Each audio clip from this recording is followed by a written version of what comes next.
राष्ट्रवाद और साम्राज्यवाद। बच्चों 1871 ईस्वी के बाद यूरोप में गंभीर राष्ट्रवादी तनाव का क्षेत्र बन गया था। सब जगह राष्ट्रवादी विचारधाराएं पनप रही थी तो तनाव तो बनेगा ही। इस राष्ट्रवादी तनाव के निम्नलिखित कारण थे।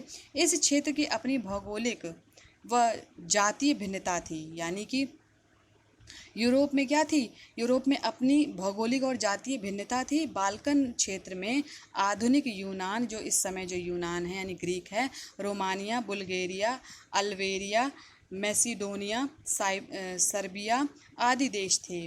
जो इस समय जो ये देश हैं, ये उस समय बाल्कन क्षेत्र के क्या कहते हैं, हिस्सा थे। बाल्कन क्षेत्र के निवासियों को आमतौर पर स्लाव पुकारा जाता था। क्या कहा जाता था? स्लाव।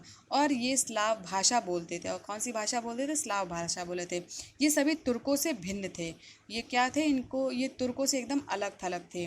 बाल्कन क्षेत्र का एक बड़ा हिस्सा ऑटोमन साम्राज्य के नियंत्रण में था, लेकिन जो बाल्कन क्षेत्र था उसका एक जो बहुत भारी जो हिस्सा था वो किसके अंडर में था? ऑटोमन साम्राज्य के। ऑटोमन साम्राज्य यानी मुस्लिम साम्राज्य के अंडर में था। ये वह समय था जब ऑटोमन साम्राज्य अपनी शक्ति खो रहा था, यानी ऑटोमन साम्राज्य जो है वो क्या कहते हैं कि उसके पास कोई शक्ति नहीं रह गई थी। बाल्कन राज्य एक दूसरे से भारी ईर्ष्या करते थे, लेकिन ये जो बाल्कन क्षेत्र थे उसमें जो राज्य थे वो एक दूसरे को देखना नहीं पसंद करते थे, और हर एक राज्य अपनी सीमाएं बढ़ाना चाहता था, और हर राज्य चाहता था कि मेरी सीमा बढ़ जाए, और दूसरे पे हमला करना चाहते थे और इलाके हथियाने की उम्मीद रखता था। बाल्कन राज्यों में आपसी प्रतिस्पर्धा थी और हथियारों की होड़ लगी हुई थी, यानी कि बहुत ही ज़्यादा भयंकर कंपटीशन था इन राज्यों में। इसने स्थिति को और गंभीर बना दिया। तो क्या हुआ, जब देश एक दूसरे के अब लड़ने लगेंगे तो स्थिति जो गंभीर बनेगी। जैसे भारतवर्ष में 29 राज्य हैं, अब 29 राज्यों के में अगर आपस में ही लड़ाई होने लगे कि हमें अपने क्षेत्र को बढ़ाना है तो क्या होगा, भारत की स्थिति बहुत गंभीर हो जाएगी ना। उसी तरीके से उस समय बाल्कन क्षेत्र की स्थिति हो गई थी। तो यूरोपीय देश जैसे रूस, जर्मनी, इंग्लैंड, ऑस्ट्रिया, हंगरी भी इन क्षेत्रों पर अपना नियंत्रण स्थापित करना चाहते थे। अब जो यूरोपीय देश थे वो भी क्या चाहते थे कि हम इनको हथिया लें, यानी रूस, कौन कौन से देश थे? रूस, जर्मनी, इंग्लैंड, ऑस्ट्रिया और हंगरी, ये भी चाहते थे कि बाल्कन क्षेत्र को वो हथिया ले, ताकि क्या हो, बाल्कन जो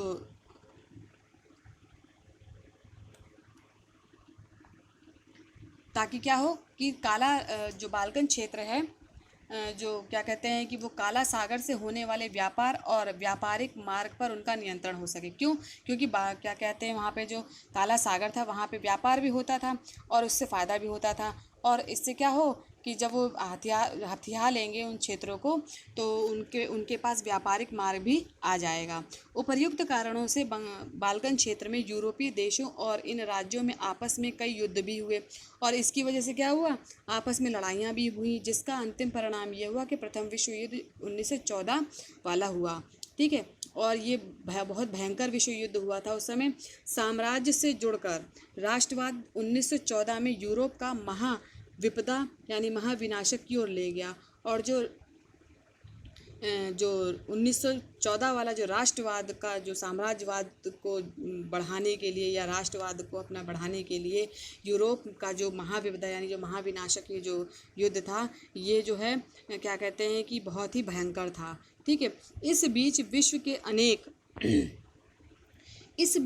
के अनेक देशों ने, जिनका 19वीं सदी में यूरोपीय शक्तियों ने औपनिवेशीकरण किया था, साम्राज्यवादी प्रभुत्व का विरोध करने लगे। और इसी बीच क्या हुआ कि विश्व के जो और देश थे जिनका 19वीं सदी में यूरोपीय शक्तियों से औपनिवेशीकरण हुआ था, यानी कि उनसे व्यापार होने लगा था, वो क्या कर रहे थे, साम्राज्यवाद प्रभुत्व का विरोध करने लगे थे। हर तरफ जो साम्राज्य विरोधी आंदोलन विकसित हुए थे वे वास्तव में राष्ट्रवादी थे। तो वो कैसे थे? राष्ट्रवादी, अपने देश के प्रति थे। वे सभी स्वतंत्र राज्य का निर्माण करने के लिए संघर्ष कर रहे थे, और सभी लोग जो थे, सभी राज्य क्या कर रहे थे, लड़ाई कर रहे थे। क्यों? वो स्वतंत्र राज्य बनाना चाहते थे। यदि आप साम्राज्यवाद का विरोध कर रहे हो तो आप राष्ट्रवादी हो। उदाहरण के लिए गांधी ने अंग्रेजों या साम्राज्यवाद का विरोध किया तो वह राष्ट्रवादी थे। हम अपने बहुत सारे स्वतंत्रता सेनानियों को राष्ट्रवादी कहते हैं क्योंकि उन्होंने साम्राज्यवाद का विरोध किया था। साम्राज्यवाद मतलब क्या होता है बच्चों कि अपना राज्य के साथ साथ और राज्यों को भी हथिया लेना और अपने राज्य का विस्तार करना। जैसे हमारे जो गांधी जी थे, उन्होंने क्या किया था, जो अंग्रेज थे यहाँ पे वो साम्राज्यवादी थे, ठीक है, और उनका विरोध कौन कर रहा था, हमारे गांधी जी कर रहे थे, और उनके साथ साथ और भी स्वतंत्रता सेनानी कर रहे थे। तो जो स्वतंत्रता सेनानी तथा गांधी जी थे वो क्या कहलाएंगे बच्चों, वो कहलाएंगे हमारे, क्या कहते हैं कि राष्ट्रवादी कहलाएंगे, ठीक है।